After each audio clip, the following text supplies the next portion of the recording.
Page 7 of the listing agreement, section 29, foreclosure. Pretty important clause, very important in 2006, 7, 8, 9, 10, 11, and 12, certain possibly even 13. Yeah. Foreclosure. Seller understands that failure to make loan payments may result in foreclosure of the property by a mortgage holder and or lien holder. Information regarding the foreclosure or litigation status of the property is available from the county recorder where the property is located. Seller represents that at the time of the listing, there's a few options here. A notice of default and election to sell has or has not been recorded against the property. Sometimes you get a seller that's distressed and can't make their payments, and they haven't made their payments for so long that a notice of default has been recorded against the property, and you want to know that. So point that out. And there's a notice of default, and then there's an election to sell. Those are two. Election to sell is very serious. That means we've put you on notice for your default, and now we're putting you on notice that we are going to actually sell the property at auction. And what a shame for you to not know that, because that doesn't put you in a position to be able to call the bank and go, hey guys, we can clean this thing up traditionally. And they can either pause or slow down the foreclosure process. Little bit complicated. Again, that's probably something that if they do have a notice of default filed against the property and an election to sell notice filed against the property, that's probably a conversation with Matt or I. Okay?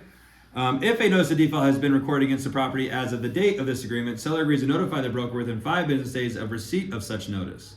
So now you're letting them know, hey, if you do get any notices, you let me know, okay?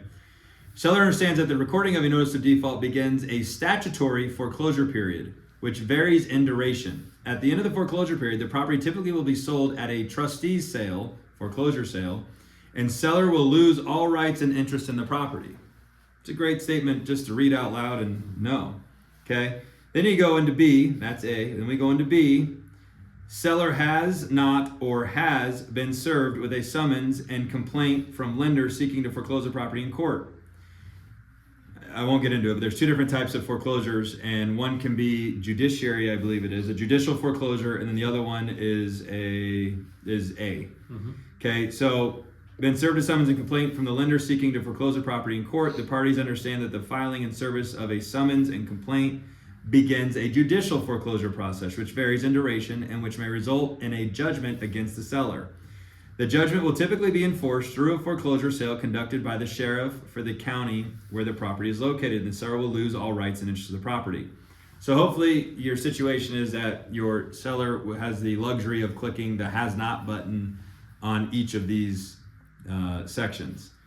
Seller understands that if the property is not sold to a buyer before a foreclosure sale of the property, seller will lose all rights and interest in the property. So the point is that you're disclosing to the seller that in the event that they do have a notice of default or notice of sale or whatever it is filed against the property, you're putting them on notice that, hey, in the event that the property is not sold to a buyer before the foreclosure sale of the property, that you will lose all rights, interest in the property. Seller understands that broker cannot stop a foreclosure.